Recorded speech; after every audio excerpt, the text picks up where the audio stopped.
Guys, welcome to are के cyber cafe. आज का हमारा टॉपिक है कि BPSC agriculture department various post के लिए जो है आपको वैकेंसी निकला है, यानी कि कृषि विभाग में। ठीक है, तो इसमें जो है आपको 4 पोस्ट दिया गया है। मैं आपको पहले पोस्ट ही बता देता हूँ।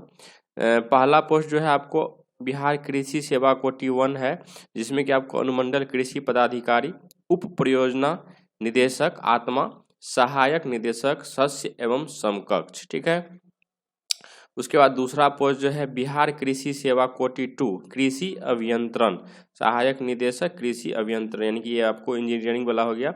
इसके बाद यहाँ पे आ जाइए बिहार कृषि सेवा कोटि 5 पौधा संरक्षण सहायक निदेशक पौधा संरक्षण। इसके बाद है आपको बिहार कृषि अधीनस्थ कोटि 1 शस्य, जिसमें आपको प्रखंड कृषि पदाधिकारी एवं उसके समकक्ष आएंगे। ठीक है, इसका जो डेट है अप्लाई डेट वो आपको 15 जनवरी 2024 से इसका जो और लास्ट डेट जो है आपको 28 जनवरी 2024 तक है, और पेमेंट का भी डेट जो है आपको 28 जनवरी 2024 तक है।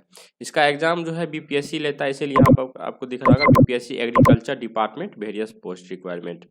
ठीक है, इसके बाद जो है इसमें मिनिमम एज आपको 21 वर्ष मांग रहा है, जो कि आपका 1/8/2024 तक पूरा हुआ रहना चाहिए। मैक्सिमम एक एज जो है आपको 37 वर्ष है जनरल के लिए, मेल के लिए, और जनरल फीमेल के लिए जो है आपको 40 वर्ष है, और 40 वर्ष आपको बीसी ईबीसी मेल और फीमेल के लिए है, और मैक्सिमम जो है 42 वर्ष एससी एसटी मेल और फीमेल कैटेगरी के लिए। ठीक है, एज रिलेक्शन भी आपको नोटिस में आपको देख लेना है।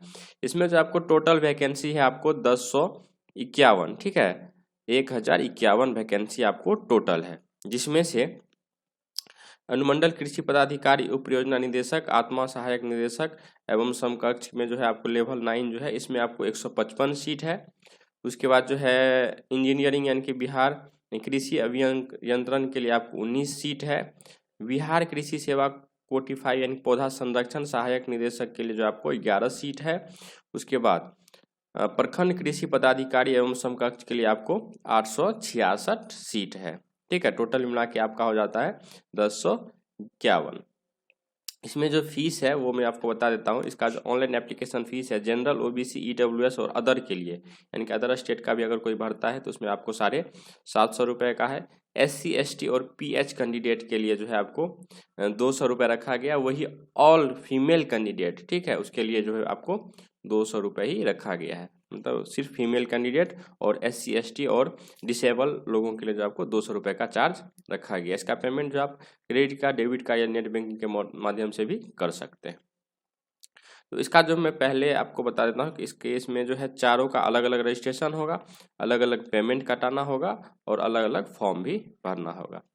ठीक है, तो पहले मैं इसका रजिस्ट्रेशन कर लेता हूँ। मैं पहले जो है बिहार एग्रीकल्चर सर्विस कैटेगरी 1 कॉप्स के लिए जो है इसका रजिस्ट्रेशन करके मैं आपको दिखा देता हूँ। ये इसका रजिस्ट्रेशन फॉर्म है, ये बीपीएससी के तरह ही है जैसा आप लोगों ने टीचर वाला भरा होगा, सेम वही प्रोसेस है। ठीक है, इसमें आपको पहला दिख रहा है फर्स्ट नेम है आपका, मिडिल नेम है, कैंडिडेट लास्ट नेम है। इसके बाद फादर्स नेम है, और शादीशुदा महिला के लिए जो हस्बैंड का नाम देना पड़ेगा। इसके बाद जो है आपको मदर्स नेम है।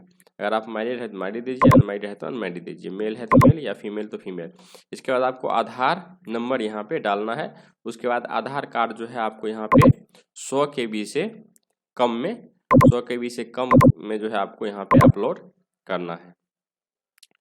ठीक है, इसके बाद यहाँ पे सिटीजन ऑफ इंडिया में यस होगा। इसके बाद परमानेंट अगर बिहार के निवासी है तो आपको यहाँ पे यस करना पड़ेगा। आपको इसमें निवास प्रमाण पत्र भी डालना पड़ेगा। ठीक है, निवास भी आपका जो है 100 KB से कम होना चाहिए। इसके बाद जो आपको यहाँ पे दिख रहा होगा, अगर आप रिजर्व कैटेगरी में आते हैं तो यस कीजिए, और नहीं आते हैं तो नो करके आप भर सकते हैं। अगर जनरल है तो आप नो करके भी भर सकते हैं। और अगर आपका जनरल में भी ईडब्ल्यूएस बना हुआ है, 10% छूट लेना चाहते हैं तो आपको यहाँ पे यस करके ईडब्ल्यूएस या एससी एसटी जो भी कैटेगरी आपका है वो आप यहाँ से सिलेक्ट कर सकते हैं। इसके बाद जो आपको यहाँ पे एनसीएल यानी कि ओबीसी, अगर ईबीसी में आते हैं और बीसी में आते हैं तो आपको ओबीसी डालना पड़ेगा। अगर एससी एसटी में आते हैं तो आपको कास्ट सर्टिफिकेट डालना पड़ेगा, और ईडब्ल्यूएस में आते हैं तो आपको ईडब्ल्यूएस सर्टिफिकेट बना के इसमें अपलोड करना पड़ेगा। ठीक है, यहाँ पे इसका सर्टिफिकेट नंबर है और इशू डेट भी आपको यहाँ पे सिलेक्ट कर लेना है, और यहाँ पे आपको जो है अपलोड कर देना है। इसके बाद मैं आपको आगे बता दूं कि अगर आप स्वतंत्रता सेनानी के पोता या नाती कुछ भी है तो उसमें आपको यस करना है। उसका भी आपको सर्टिफिकेट यहाँ पे अपलोड करना पड़ेगा, अगर है तो। अगर नहीं है तो नो करके आगे बढ़ जाना है। अगर डिसेबल्ड है तो डिसेबल्ड के लिए आपको यहाँ पे यस करना पड़ेगा, ठीक है।